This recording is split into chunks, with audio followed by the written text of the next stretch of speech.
आपल्यासोबत शिवसेना खासदार आणि मुख्य प्रवक्ते नरेशजी मस्के आहेत. सर, अनेक विषय आहेत. सगळ्यात पहिला आपण ठाण्याच्या विषयावर सुरुवात करूया. काल प्रभाग रचनेच्या संदर्भात अनेक आक्षेप नोंदवण्यात आलेले होते, त्यावर प्रशासनाकडून उत्तरं देण्यात आली. पण या प्रभाग रचनेच्या आक्षेपांमध्ये ज्याप्रमाणे विरोधी पक्ष होते, म्हणजे मनसे असेल किंवा राष्ट्रवादी काँग्रेस, शरद पवार गट असेल, त्याचबरोबर काँग्रेस असतील, त्याच्याबरोबर भाजप देखील त्या ठिकाणी होतं. तर या सगळ्यांचे आक्षेप आहेत प्रभाग रचनेवरचे. शिवसेना मात्र त्या ठिकाणी कुठेच नव्हती.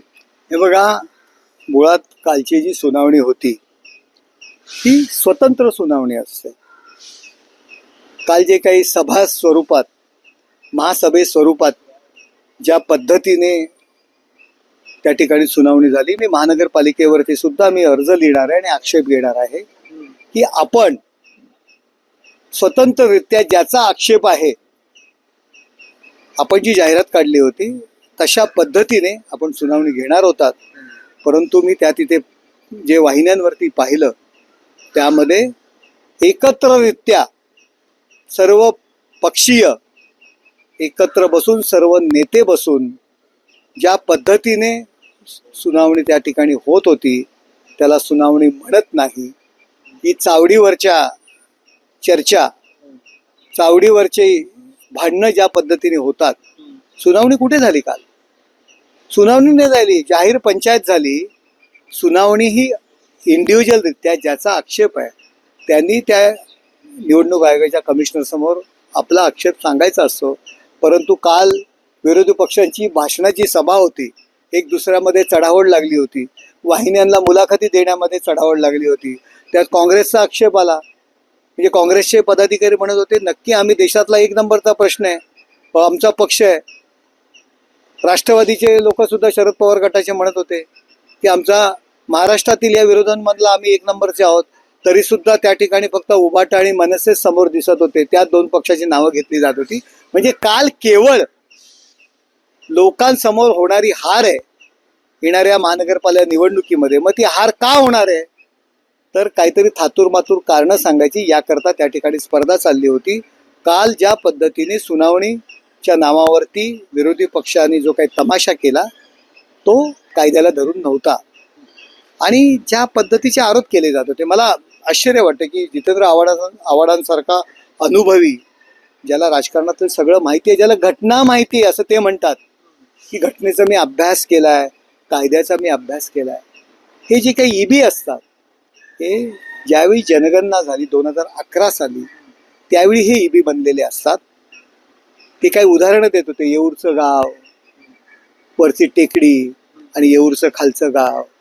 काही जण कोलशेचा विषय घेत होते, कोलशेचा हा रस्ता आणि हे एक गाव दोन गावात, दोन वार्डात कसं विभागलं गेलेलं. हे ईबी 2011 साली बनलेले आहे. कुठलाही प्रभाग बनत असताना, समजा एक सिंगल जरी बनत असेल तरी कुठेही ईबी तोडला जात नाही. पूर्ण ईबी ग्राह्य धरला जातो. 10.5 ईबी, 11.5, 11.15, 11:15 असा ईबी पकडला जात नाही. 20 ईबी, 15 ईबी असे एकत्र करून ते प्रभाग बनवला जातो. त्यामुळे खोट्या पद्धतीने लोकांसमोर आरोप करून आपली होणारी हार ही यामुळे होणार आहे अशा पद्धतीचं वातावरण करण्याचा जो काही प्रयत्न करतायत. 2011 साली कोणाची सत्ता होती? जितेंद्र आव्हाडांनी सांगावं. आणि एक दुसरे की ज्यांना हरण्याचा खूप मोठा एक्सपिरियन्स आहे, लोकसभा हरले, विधानसभा हरले आणि आता बहुतेक महानगरपालिकेला उभे राहिलं तर त्या ठिकाणी सुद्धा हरणारच आहे. मोठ्या मोठ्या गप्पा मारत होते.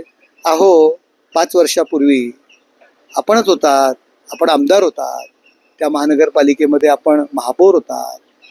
महापालिकेवर आरोप करताय, प्रभाग रचनेवर आरोप करताय.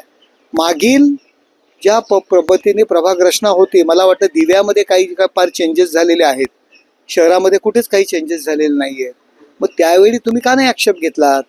मला त्यांच्याकडे द्यायचं आहे. राजन विचार यांनी आपल्या विरोधात तक्रार केलेली होती, हायकोर्टामध्ये तक्रार केलेली होती. आपण जे खासदार म्हणून निवडून आलात त्या खासदारकीला त्यांनी आव्हान दिलेलं होतं, त्याचा निकाल आलेला आहे, त्यांची याचिका फेटाळण्यात आलेली आहे. बघा, सत्य परेशान हो सकता है, पराजित नहीं हो सकता. 2,17,000 एवढ्या मतांनी त्यांना मी पराभूत केलेलं आहे. 7,34,000 मतं, देशातील पहिल्या 10 सर्वाधिक मतं आणि सर्वाधिक मतांनी पराभूत झालेल्या त्या मतदारसंघांमध्ये आमचा मतदारसंघ येतो.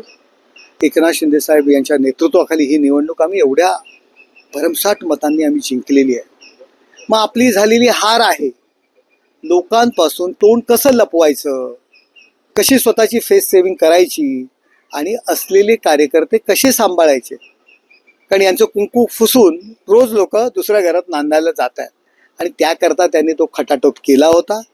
धूळ फेकायचं काम लोकांमध्ये केलं होतं आणि ते कोर्टाने त्यांना मोठी चपराक दिलेली आहे. ते त्याचं कारणही सांगू शकले नाहीत त्या गुन्ह्याचं. आणि मला कुठल्या गुन्ह्यात, मी काही गुन्हेगार आहे का हो? तुम्ही सगळ्यांनी पाहिलं, लहानपणापासून माझं जीवन पाहिलेलं आहे.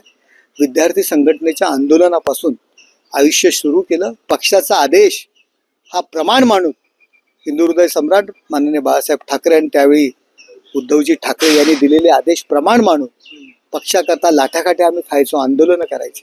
त्यांच्यात जर हिंमत असेल ना, तर ज्या घटनेमध्ये मला शिक्षा झाली असे ते बोमाबोम करतायत, त्यांच्यात हिंमत असेल तर त्या घटनेचा उल्लेख त्यांनी स्वतः करावा. नरेश मस्केने स्वतःसाठी काय केलं का? पक्षाचा आदेश मानून जी काही घटना घडली होती त्यात मला कोर्टाने 1 वर्ष किंवा त्याच्यापेक्षा जास्त अशी मला शिक्षा दिली नव्हती. बिचारे साहेब, पक्षाकरता ते सगळ्या गोष्टी झाल्या होत्या. ती घटना पक्षाकरता झाली होती. ठाण्याचं ठाणे पण टिकवण्याकरता झाली होती. हिंमत असेल तर सांगा, मग लोकांना कळेल पक्षाकरता लाठ्याकाठ्या कोणी खाल्ल्या. तुमच्यावर काय आहे हो? पक्षाकरता केलेली एखादी तरी घटना सांगा. केवळ लोकांच्या डोळ्यात धूळफेक करण्याचं काम तुम्ही करत होतात. कोर्टाने तुम्हाला मोठी चपराक दिलेली आहे. आणखीन एक विषय, तो म्हणजे भारत पाकिस्तान मॅचच्या संदर्भातला विचारला जातो आहे. संजय राऊत यांनी सकाळीच आरोप केलेले आहेत की भारत पाकिस्तान मॅच होणार आहे. आता एकनाथ शिंदे कुठे, कारण की बाळासाहेबांनी या मॅचला विरोध केला होता. ज्यांनी स्टेडियम उखडून टाकलं होतं ते देखील आता एकनाथ शिंदे यांच्या बरोबर जाईल. मग ही सगळी माणसं गेली कुठे? आणि मग ते सिंदूर आहेत. तर या मॅच आता आरोप केला की शिवसेनेचा पाठिंबा कसा? या ठिकाणी कुंकू पाठवण्याचा, सिंदूर पाठवण्याचा जो काही विषय करतायत, मुळात आपण हिंदुत्वाचं कुंकू स्वतःला फुसून राहुल गांधींच्या नावाचं कुंकू लावलंय, त्याचं पहिलं उत्तर द्या. आणि आपण ते कुंकू लावून फिरताय, त्यामुळे तुमचं लावलेलं कुंकू रोज तुमचे पदाधिकारी, कार्यकर्ते, नगरसेवक, लोकप्रतिनिधी पुसून दुसऱ्या घरात सुखाने नांदण्याकरता जात आहेत. त्याचं उत्तर द्या ना. अहो, 40 आमदारांनी तुमचं कुंकू फुसलं. उद्धव ठाकरे यांच्या नेतृत्वाचं कुंकू फुसलं आणि एकनाथ शिंदे यांचं नेतृत्व स्वीकारलं. त्याचं उत्तर द्या. तुमच्या डोक्यावरचं गेलेला तो काय मळवट तुम्ही भरला होता ना हिंदुत्वाचा, तो पुसला गेलेला आहे. आणि राहुल गांधींच्या लाचारीचा मळवट जो आपण लावलेला आहे त्याचं पहिलं उत्तर द्या आणि नंतर तुम्ही मोठ्या मोठ्या गप्पा मारा. लोकसभेमध्ये आपण दावा केला की जे आता मतदान झालं होतं संसदेमध्ये, त्यामध्ये अनेक मतं महाराष्ट्रातली फुटलेली आहेत. येणाऱ्या काळामध्ये महाराष्ट्रात पुन्हा एकदा ऑपरेशन टायगर होईल अशा चर्चा सुरू झालेल्या आहेत. दिवाळीपर्यंत किंवा महानगरपालिका निवडणुकांच्या आधी जे आमदार आहेत किंवा जे खासदार आहेत ते अजूनही उद्धव बाळासाहेब ठाकरे शिवसेनेकडे आहेत, ते फुटू शकतात असा दावा कृपाल तुमने यांनी केला, उदय सामंत यांनी केला. नेमकं काय चाललं आहे? नेमकं काय प्लॅनिंग आहे? मी तुम्हाला सांगितलं ना, राहुल गांधींचं लावलेलं कुंकू, उद्धव ठाकरे, संजय राऊत यांनी ते काय लग्न लावलेलं आहे राहुल गांधी यांचं आणि उद्धवजी ठाकरे यांच्या पक्षाचं, ते लोकांना मान्य नाहीये. आणि लोकांना जर मान्य नसेल तर ते कुंकू फुसणार ना. हे नरेंद्र मोदी साहेबांना कुंकू पाठवतायत, पण स्वतःचं जे लोक कुंकू पुसतायत याचा पहिला त्यांनी विचार करावा. लोकांना शेवटी जो हिंदुत्व आहे ते जे त्यांनी सोडलेलं आहे ते त्यांना पटत नाही. त्याच्यामुळे ह्या गोष्टी सगळ्या घडणार आहेत. आगे आगे देखो होता है क्या. एक शेवटचा प्रश्न विचारायचा आहे गणेश नाईक यांच्या संदर्भातला, की गणेश नाईक यांनी काल परवा पुन्हा एकदा डिवस लिहिला आहे असं आपण बोलू शकतो, कारण की त्यांनी असं म्हटलं त्यांच्या कार्यकर्ता मेळाव्यामध्ये की रावणाचा जर अहंकार आपल्याला, रावणाला जर हरवायचा असेल त्याचा अहंकार आपल्याला ठेसायला हवा, असं देखील म्हणाले. जर तुम्हाला युती नको असेल तर मी सगळ्यात पहिला विरोध करणारा असेल या युतीसाठी, ठाण्यामध्ये मी जिंकून देऊ शकतो, जशी नवी मुंबई देऊ शकतो. तर वारंवार ही जी वक्तव्य केली जात आहेत, एकनाथ शिंदे यांना अप्रत्यक्षरित्या त्यांचं नाव न घेऊन त्यांच्यावर टीका केली जाते किंवा तुमच्या पक्षाबद्दल वारंवार ते म्हणतात, वारंवार आव्हान देत आहेत, काय चाललंय शिवसेनेचं, तुमचं उत्तर काय असेल? हे बघा, नाईक साहेब ज्येष्ठ नेते आहेत, त्यांच्याबद्दल जास्त काही बोलणं मला उचित वाटत नाही, पण कदाचित त्यांना जे काही वन आणि काही जे काही खातं दिलेलं आहे त्याच्यामुळे कदाचित ते नाराज आहेत. आणि त्यांची नाराजी, कारण चर्चा करायला त्यांना म्हणजे त्यांच्या खातं असं दिलेलं आहे, कुठेतरी जंगलात नेऊन त्यांना सोडलेलं आहे, आणि त्यामुळे कदाचित ते नाराज असतील. आणि मग सतत प्रसिद्धीमध्ये राहण्याकरता काय करायचं, तर मी एकनाथ शिंदे साहेबांच्या विरोधात बोलायचं, म्हणून मी सातत्याने प्रसिद्धीसमोर राहील. याकरिता कदाचित अशा पद्धतीचे ते वक्तव्य करत असतील. त्यांच्या शेजारी बसलेले जे भारतीय जनता पार्टीचे नेते असतात त्यांना तरी ह्या गोष्टी पटतात का? तुम्ही आपण त्यांचे चेहरे बघा, ज्यावेळी वक्तव्य करतात तेव्हा आजूबाजूचे नेते काय पद्धतीत त्यांच्या चेहऱ्यावरती रिॲक्शन असतात ते आपण पहा. कसं आहे की नाईक साहेब म्हणजे काही भाजपा नाही आहे, आणि नाईक साहेबांबद्दल मी जास्त बोलणं उचित वाटत नाही, ते ज्येष्ठ नेते आहेत.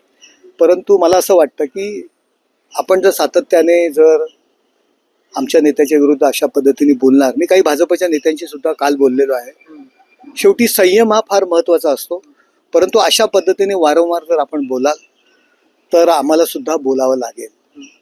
पण रावण युती आहे, सगळ्या गोष्टी आहे, युतीमध्ये काही गोष्टी पटल्या तरी त्या गोष्टी मान्य कराव्या लागतात. युतीसाठी, पक्षाकरता त्यासाठी ओरिजिनॅलिटी लागते, आणि ती ओरिजिनॅलिटी त्यांच्यात आहे की नाही मला माहिती नाही. पक्षाकरता काही स्वतःचा मान अपमान, स्वतःची भूमिका, स्वतःची तत्व सगळी बाजूला ठेवायला लागतात. परंतु अशा पद्धतीने जर वक्तव्य केली तर नक्कीच युतीमध्ये हा मिठाचा खडा टाकण्याचे जे प्रयत्न करत आहेत, भाजपच्या वरिष्ठ नेत्यांनी त्यांना योग्य तो समज द्यावी ही मागणी मी करत आहे. पण रावण असं म्हटलेलं आहे. आता बघा, रावण बघा, मला रावण एवढं माहिती आहे की रावण कुणाला म्हणतात. रावण खलनायक का ठरला? रावण खूप राजा होता, रावण महापराक्रमी होता, केवळ एका गोष्टीमुळे तो रावण ठरला. कुठली गोष्ट? त्यांनी दुसऱ्यांच्या बायका पळवल्या, दुसऱ्यांच्या महिला पळवल्या, सीतामाईचं अपहरण करून लंकेत घेऊन गेले. आता नाईक साहेब जर रावण म्हणत असतील तर मी काय बोलू? अख्ख्या जगाला माहिती आहे, अख्ख्या समाजाला माहिती आहे नक्की काय आहे. त्याच्यामुळे कदाचित नाईक साहेब स्वतःला म्हणायचं असेल त्यांना रावण, चुकून एकनाथ शिंदे साहेबांच्या कडे त्यांचा निर्देश दिला असेल, कारण त्यांच्या पावलावर पाऊल कोण चाललंय आहे हे अख्ख्या जगाला माहिती आहे, रावणाच्या पावलावर पाऊल ठेवत. तर हे होते खासदार नरेश म्हस्के जे आपल्याशी बोलत होते, आणि या संपूर्ण ठाण्यामधल्या एकूण राजकारणाला आता एक वेगळं वळण लागतं आहे. गणेश नाईक यांनी टीका केल्यानंतर आता पुन्हा नरेश म्हस्के यांनी देखील त्यांच्यावर अतिशय खरमरीत अशी टीका केलेली आहे. कॅमेरामन विनयसह अक्षय भाटकर, एबीपी माझा, ठाणे. एबीपी माझा, उघडा डोळे बघा नीट.